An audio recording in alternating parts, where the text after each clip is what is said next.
Marseille Business, avec la Caisse d'épargne CEPAC, partenaire bancaire des acteurs économiques de son territoire. Caisse d'épargne, vous être utile. La métropole Aix-Marseille-Provence, une métropole de projets au service du développement de l'innovation et de l'entrepreneuriat, vous présente Marseille Business.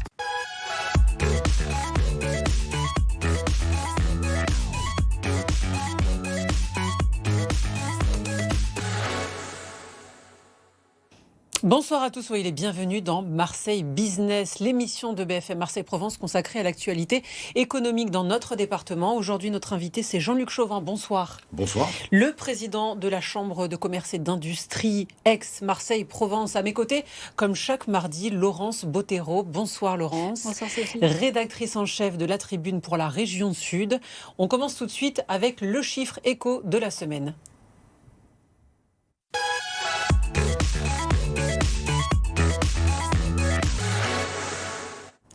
Et pour ce chiffre, on parle agriculture. On parle agriculture et surface agricole utile qui est que de 13% en Provence-Alpes-Côte d'Azur. Donc c'est un petit chiffre parce qu'on considère que sous 15%, la souveraineté alimentaire est mise en danger. Donc on sait très bien que c'est un vrai sujet qui est pris en main notamment par la SAFER, la Société d'aménagement foncier, qui a mené depuis de nombreuses années des identifications de friches agricoles, ce qui permettrait à des exploitations existantes de s'étendre ou même à des jeunes agriculteurs de s'installer. Et elle considère qu'il y a 145 000 hectares de friches qui pourraient être du coup utilisées, qu'ils ne sont pas forcément, c'est un long travail, mais en tout cas ça pourrait répondre à un problème de foncier qu'on pourra évoquer, j'imagine, avec notre invité tout à l'heure. Merci, et justement l'invité de Marseille Business tout de suite. Merci Laurence. «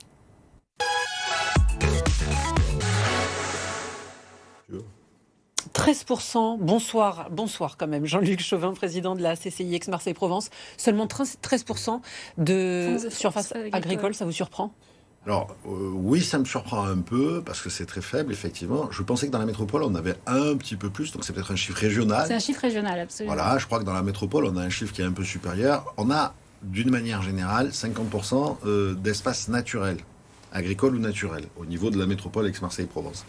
Mais donc, c'est un chiffre, effectivement, qu'il faut regarder de très près, surtout actuellement, avec les sujets de sobriété alimentaire, en fait, de pouvoir alimenter nos populations, mais aussi parce que ça permet de pouvoir traiter un certain nombre d'autres difficultés, mettre en place de l'oxygène, mettre en place des lieux, et surtout pour moi, parce que ça fait partie de la qualité de vie de notre territoire, on y reviendra, ces espaces naturels, dont l'agriculture, et qu'il faut absolument les préserver, parce que c'est un des avantages concurrentiels de notre métropole par rapport à d'autres métropoles mondiales avec qui nous sommes en concurrence. Je rappelle, la région est première région en bio, et ça on ne le sait pas assez. Donc comme quoi, on a aussi des atouts.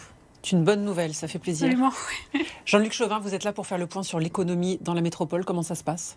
Écoutez, ça se passe plutôt pas mal. Aujourd'hui, on va donner deux remarques. On a fait notre enquête de conjoncture sur les entreprises au second semestre. Les entreprises globalement ont progressé, les chiffres d'affaires ont progressé, s'améliorent. Par rapport à tout ce qu'on avait entendu sur les remboursements de PGE ou autres, pour l'instant, ça se passe bien. Les entreprises sont résilientes. 34% des entreprises qui ont été interrogées de notre panel constatent une hausse de leur chiffre d'affaires au deuxième semestre 2022. Et seulement 20% constatent un recul. Après, on est dans une dynamique qui reste positive malgré un contexte qui est très complexe, avec des coûts qui font qu'exploser. C'est ça en fait, le cœur du sujet, c'est ça va bien pour l'instant. Jusqu'à présent, tout va bien. Mais qu'est-ce qu'on prévoit pour les prochains mois ? La réalité, c'est que pour prévoir pour les prochains mois, c'est un peu compliqué. Mais il y a 3-4 remarques. Les coûts augmentent, les coûts de l'énergie, les coûts des matières premières, et en général les coûts, tout ce qui tourne autour des coûts. Pour l'instant, les carnets de commandes, sauf quelques secteurs un peu spécifiques, par exemple comme le BTP, se maintiennent à un bon niveau. Mais surtout, moi, ce qui est le plus intéressant, c'est le moral des chefs d'entreprise. Et aujourd'hui, malgré cette absence de visibilité, on ne peut pas trop dire ce qui va se passer d'ici la fin d'année ou début 2023, mais le moral des chefs d'entreprise reste bon. Ils y croient toujours. Une large majorité de chefs d'entreprise pensent que le chiffre d'affaires va continuer à s'améliorer d'ici la fin d'année 2022 et d'ici le début d'année 2023. Donc en gros, on est inquiet globalement un peu pour tout le monde, mais pour soi-même, on se dit que ça va pas trop mal. Donc voilà, c'est assez contrasté, c'est assez nuancé, même s'il y a des signaux faibles. Aujourd'hui, les entreprises remboursent leur PGE. Aujourd'hui, les entreprises font face à leurs échéances, même s'il y a des tensions, et notamment, on l'a dit, l'énergie est un gros point d'interrogation. Il y a un certain nombre de choses mises en place. On va voir. Justement, par rapport à l'énergie, demain, mercredi, la ristourne liée à l'essence va baisser. Elle va passer de 30 à 10 centimes. Est-ce que ça vous inquiète pour les entreprises de la métropole ? Ça inquiète, je dirais, pour tout le monde, pour les entreprises, bien sûr, et puis aussi Quel pour impact ? les collaborateurs. Ça va avoir un impact pour que les collaborateurs puissent venir dans nos entreprises, puissent travailler. Ça va avoir un impact sur les entreprises pour faire déplacer les collaborateurs. On n'est quand même pas connu pour être un territoire où on peut se déplacer très simplement d'un point à un autre en transport en commun. Donc ça a inévitablement un impact. Mais la baisse la plus... l'augmentation du coût, si vous voulez, va se produire le plus chez Total Énergie, en fait. Parce que comme ils avaient fait une baisse supplémentaire de 20 centimes d'euros pendant un certain temps, voilà. Il va falloir regarder de près ce qui va être annoncé pour le 1er janvier par le gouvernement comme pour être mis en place quelque part sur le prix. Et il va falloir voir si un certain nombre d'entreprises, notamment Total, ne décident pas de poursuivre ces éléments. Bien sûr que ça inquiète parce que ça fait de l'inflation supplémentaire, des coûts supplémentaires et donc des risques supplémentaires pour les entreprises et pour les salariés qui, quelque part, vont aussi demander aux entreprises de pouvoir les aider. Alors peut-être que les salariés, du coup, vont télétravailler, ce qui nous amène sur le sujet du numérique. Ça a été un sujet qui a été évidemment porté par la crise. Beaucoup de petits commerçants, qui sont aussi ceux qu'on ne regarde pas forcément, les TPE, sont allés sur le digital là où elles n'y étaient pas forcément. La Chambre a été l'un des acteurs qui les ont aidés justement à pouvoir aller sur du e-commerce notamment. Comment est-ce que ça se poursuit ? Parce que finalement, ça fait aussi partie de l'économie d'arriver à avoir un outil numérique qui fonctionne. Évidemment. Avant de répondre, juste 2 points, parce que je pense que c'est important qu'on ait les éléments, et notamment pour vos auditeurs. Aujourd'hui, la filière du numérique sur notre métropole, c'est 40 000 emplois et c'est 8 milliards d'euros de chiffre d'affaires. C'est quasiment autant que le tourisme ou l'industrie portuaire. Donc ça pose quand même un poids très important qui a fortement progressé avec la crise du Covid. On a communément dit que la crise du Covid a fait gagner entre 5 à 10 ans d'utilisation des outils numériques pour avancer. Et donc le télétravail, dont on parlait il y a quelques instants, en fait partie et qui va continuer probablement encore un peu, à la fois parce que ça correspond à un besoin des uns et des autres dans son organisation, et à la fois aussi pour gérer des sujets de coûts, on évoquait... Voilà. Après, le vrai enjeu, on a accompagné les entreprises pendant la crise.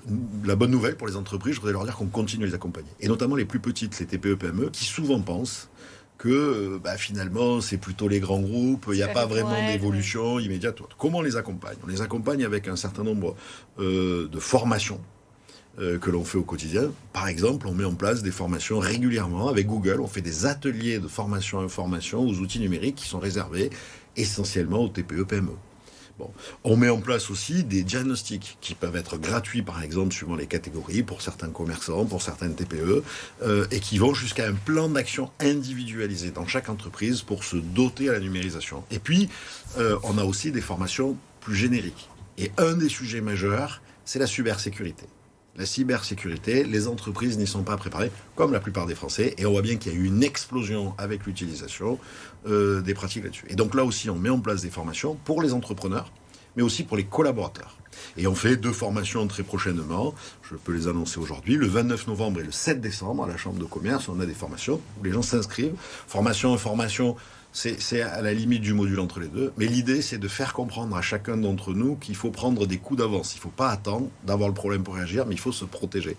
Il ne faut pas attendre que l'outil numérique soit mis en place et qu'on prenne du retard par rapport à ses concurrents, mais au contraire, il faut anticiper pour prendre des coups d'avance. Alors oui, justement, sur l'anticipation, il y a un autre sujet qui fait la fierté du territoire, c'est que Marseille va recevoir les Jeux Olympiques 2024.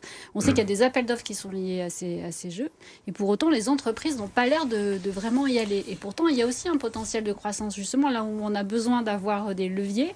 Les entreprises n'y vont pas. Qu'est-ce que peut faire la Chambre de commerce pour les inciter à répondre aux appels d'offres ? Alors d'abord, plusieurs choses. Un premier point, c'est la première fois sur ce territoire qu'on va avoir les Jeux Olympiques. C'est merveilleux. C'est exceptionnel. En même temps, c'est à nous d'en faire qu'il y ait un avant et qu'il y ait un après. Du coup, ça met la pression. Faire en sorte qu'il y ait un après qui soit le meilleur possible. Les entreprises ont inévitablement un rôle très important à jouer là-dessus. Oui, il y a des appels d'offres. Et oui, effectivement, les entreprises ne sont pas trop intéressées, notamment les TPE-PME. Je voudrais donner 2 éléments. Il y a 2 plateformes. Une plateforme sur Entreprise 2024, ESS 2024, où toutes les entreprises peuvent retrouver tous les marchés. Deuxième sujet, notre propre Metropolitan Business Act, qui fait de l'achat local, fait à tous ses membres l'alerte de tous les marchés qui sortent. Et puis, si vous voulez, moi je crois, si on se donne 2 éléments, les JO c'est une opportunité extraordinaire. Pourquoi ? Quand on compare avec l'Euro 2016, c'est 180 millions d'euros de retombées pour la ville en 2016. Les JO, ça doit aller au-delà. Il faut qu'on accélère, ça doit transformer notre image d'abord, vis-à-vis du monde entier, du nombre de personnes. Et il faut qu'on accélère dans la réussite pour le territoire. Merci. Donc voilà. Et oui, je sais que c'est court. Merci. Voilà, je vous coupe parce qu'il faut passer à l'entreprise de la semaine. Merci Jean-Luc Chauvin, président de la CCIX Marseille-Provence, d'être venu sur le plateau de Marseille Business. On passe à l'entreprise avec Laurence.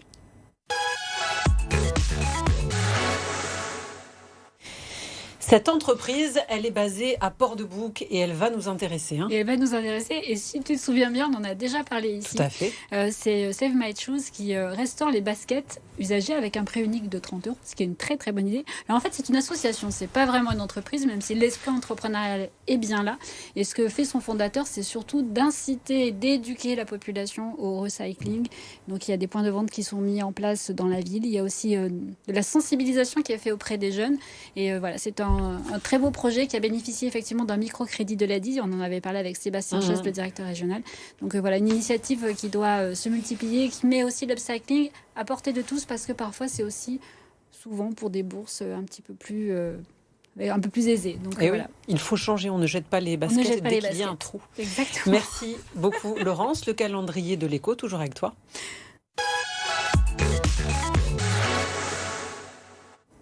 Un rendez-vous à ne pas manquer dans les prochains jours. Un rendez-vous, c'est un petit déjeuner de Marseille Innovation sur tout ce qui est le pilotage de l'entreprise, avec notamment les besoins en fonds de roulement et tous ces outils, ces petits leviers pour savoir comment va son entreprise, ceux qui permettent le pilotage au quotidien, mais qui sont aussi regardés par les investisseurs, donc à mettre dans toutes les mains des entreprises, par exemple, qui font des levées de fonds. Une visibilité. C'est donc ce 17 novembre. Merci beaucoup Laurence. Merci Jean-Luc Chauvin. Vous restez sur BFM Marseille-Provence. On se retrouve après une courte pause. À tout de suite.